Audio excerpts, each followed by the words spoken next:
This is Class 9 English Unit 5 Prose Water, the Elixir of Life.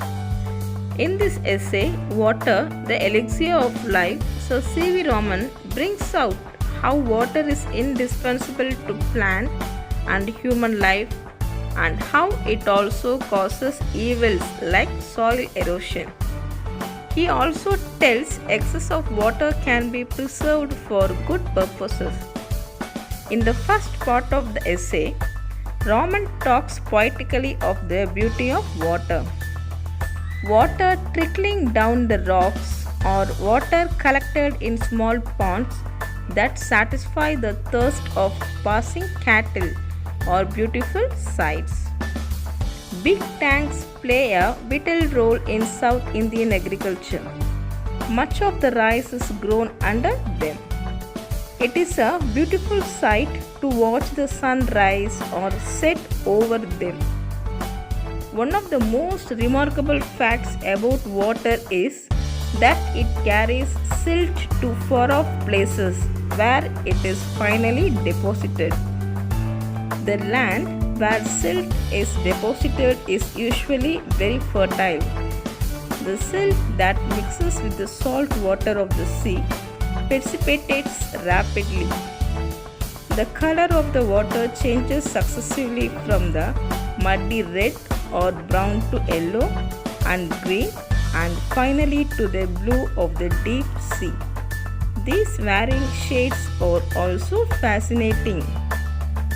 Next, the flow of water has undoubtedly played a great part in geological process. Rapidly flowing water carries away the rich top layer of the soil. This phenomenon is called soil erosion. The problem of soil erosion is of major significance in various countries, especially in India. Soil erosion in the initial stage is unnoticed. Later, it results in the formation of deep gullies, ravines and ruts. These things affect agriculture.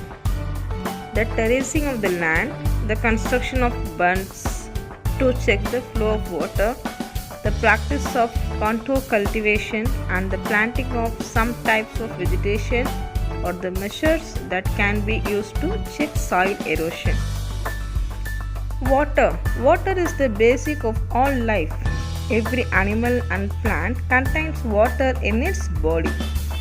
Water is essential for its body. Moisture in the soil is equally important for the life and growth of plant trees. The conservation and utilization of water is fundamental for human welfare. At present, streams and rivers wastefully empty themselves into the sea. It is clear that the adaptation of technique preventing soil erosion would help to conserve and keep the water where it is wanted. Hope you have understood the importance of water. Thank you.